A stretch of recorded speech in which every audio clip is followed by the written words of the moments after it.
everybody to the Single and Stiletto Show. I'm Suzanne Oshima, and I'm a matchmaker and dating coach at Dream Bachelor and Bachelorette, and I'm also the founder of Single and Stilettos. Today we have on our show Zan Perrion, and he's a writer, speaker, and romance artist at Ars Amorata.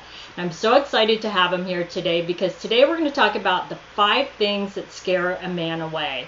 And before we jump into this hot topic, Zan, I would love for you to tell our audience what the difference is between a romance artist and a pickup artist. The difference between a romance artist and a pickup artist, I think, is empathy. A pickup artist is trying to figure out how he can score, how he can figure things out, how he can get an angle in there.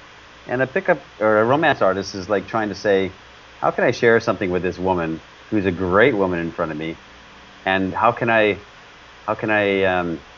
experience something, and she can experience something wonderful. So empathy, I think, is the one-word answer to that. Okay, great. And so let's just jump into this topic of the 5 things that scare men away.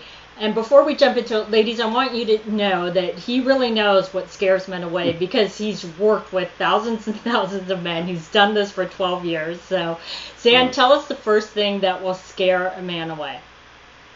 Well, women are afraid of being needy, and there's a truth to that, because a woman who's aggressively needy will scare a man away for sure. She's like, go ahead. What do you mean by aggressively needy? Because I hear everyone in my audience saying, what does that mean? Yeah. By that I mean it's like a demanding type of, what are you going to do for me? I want you to give me assurances and promises in the first few dates or the first few times we met, as opposed to, I really like you and I don't know what it means, and I don't know, I want to learn about your spirit and about who you are, but I don't understand it, but I'm very excited to learn. And as opposed to an open source type of, let's grow to this together and let's understand it. It's like, what are you going to do for me? And I need to know now. That kind of, that kind of thing, yeah. Right. Right? That would scare me away. Of course. So, and it's strong. Yeah, and I can see why that would scare a man away, because sometimes when women feel like the relationship isn't progressing at the pace that they want, they can become demanding and needy to a man, right? Yeah. So what's the second thing that will scare a man away? We hear the word drama, and it's like, don't be a drama queen and don't give me that. And it's like, men are not afraid of women who are upset or who are sad, or their boss is mean to them today, and so they're like a little quiet and distraught. Right. That's not drama. This is a huge distinction. We think if a woman is mad at a man, or sad because of something he said or did or whatever, or sad because of her boss or her friends or something, or upset, that's not drama. Drama is like being pessimistic for no reason, all the time, and kind of I don't know how else to say it. It's like drama is like inventing a trauma for no reason. And the man is a happy day, and she's inventing this, and I don't need this. And so it's like upset, being sad. Your aunt is sick. That's okay, and we'll sit and commiserate, and we'll have empathy. We'll want to understand. But drama's not good. And I think what you're trying to say is real life situations of up and down, happiness or sadness, like you said, are not drama. But when you're making a big deal about things that aren't really a big deal, that's drama. Yeah, and that'll scare a man away. You better believe it will. And you think it'll. I should say this. Here's an interesting point. If a man is completely placid in the relationship, and there's nothing, and he's steady pace like this, a lot of women will invent drama to get him passionate, to get him excited, to get some feedback from him. So notice me again, and so they invent a drama to test his mettle, if you want to say that. And so I don't know. I've seen a lot of women do that. It's true. Yeah. Because they think everything's going so smoothly that, and I know, ladies, that sounds crazy, but I can't tell you how many times I've seen that happen. Exactly. So what's your next thing that will scare a man away? Well, like I said, neediness is like, now I talked about aggressive neediness, which is like, okay, let's sort this out. And neediness where you're constantly like you constantly need to see him, or he constantly needs to text you or call you, that kind of neediness? Yeah, because in a relationship there's three entities. There's the man, the woman, and the relationship itself. And the relationship, it needs time to breathe and decant like fine wine. It needs to be its own space. You had your own identity. She needs to have her own identity, and the relationship has its own identity. So for a man, so if a woman says, you know, I have this career path, or I have this desire, or I want to do these great things in my life, but I met this man, I'm going to sacrifice it all for him. We think that's a good thing, and we think, well, the man will really like it. No, because he wants her to feel fulfilled too, as an individual. And so the neediness of canceling out her future to devote us to follow him completely. So it's too much pressure for any man to bear.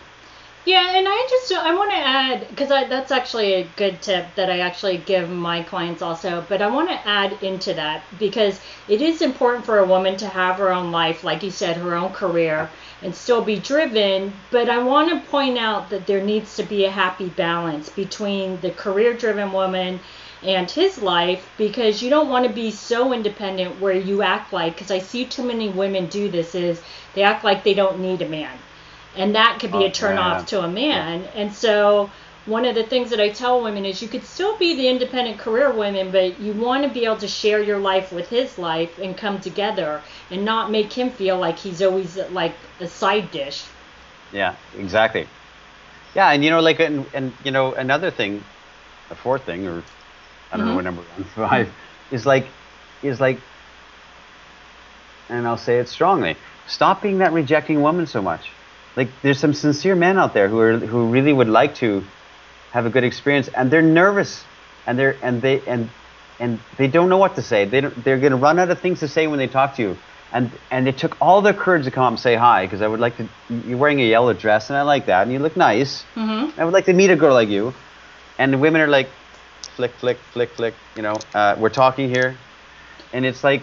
It destroys the spirit of men when they run against a brick wall like that all the time. So it's a tip for women, I'll say it, is stop being so rejecting all the time.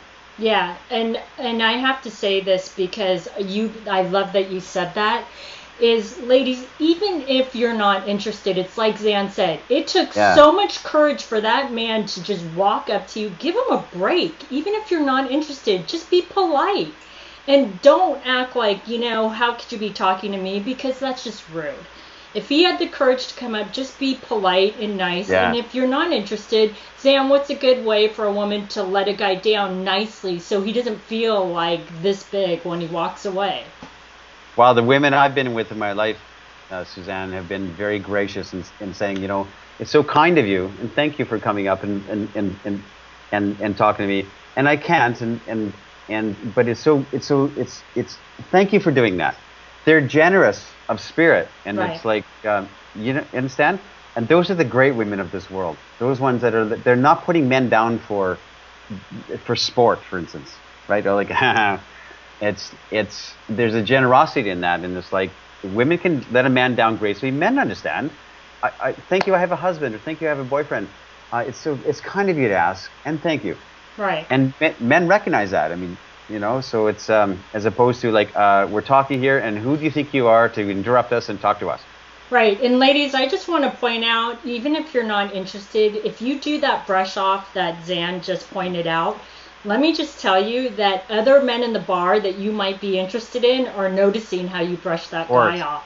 And they're not going to approach you at all because they think you're going to do the same exact thing to them. So if you're wondering why the right guy doesn't approach you, that could be why. Yeah. Okay. Exactly. So what's the fifth thing that will scare a man away? Jealousy for no reason. Yeah. That's the truth. Yeah. Being jealous, like automatic jealous Mm-hmm. for no reason. When a guy is like, men have a spirit of like exploration and enjoyment in life. And they love they love their girl. They love their woman. They love her with all their heart. And at the same time, they're attracted to beautiful things. This is the nature of man. And to be jealous for no reason is a very strong turn off men, and they will leave. They will go away. They will, it breaks their heart. Jealousy for no reason. That's a great point. And I want to point out, because this is really important, ladies, is that it's one thing to be jealous because you have proof of something that's going on with him, with another woman, or whatever it is. But if you don't have any proof, it's like Zan said, jealousy for no reason, because I see that happen a lot. It is a huge turnoff to a man, because he's like, what did I do wrong? I didn't do anything wrong. So unless you have proof, stop getting so jealous. You have to be secure with yourself and who you are, and know that he wants to be with you, and he's not, going to be with other women. And again, as long as you don't have proof. Yeah, because he'll leave. He for will. Sure. Like that, for sure. He doesn't want to deal with that in the long term. No. That's important to realize. Okay, these have been some great tips. So Zan, tell our audience how they can find you. Well, they can find me, Suzanne, on zanperrion.com, ZanPerrion.com. And I wrote a book. I'll keep showing it, but I'm showing it again. That's great. It's called The Alabaster Girl. It's on Amazon. It's a book about women, written to women. And it took him 10 years to write? Birthday to birthday. Exactly 10 years. I'm like, huh? Wow. Yeah. It was a very difficult thing to do. It's 400 pages long. Wow. It's a thick book, and it's like, yeah. Well, ladies, go check out his book. Thanks, everybody, for joining us on the Single Stilettos Show. If you like our show, it's available both in video format and podcast format. If you'd like to view our videos, they're available at singleandstilettos.com. And if you would like to get the podcast, it's downloadable from iTunes. And if you would like to get our free report on the top 10 secrets on what attracts a man and what turns him off, you can click right here on the video, or you can go to singleandstilettos.com.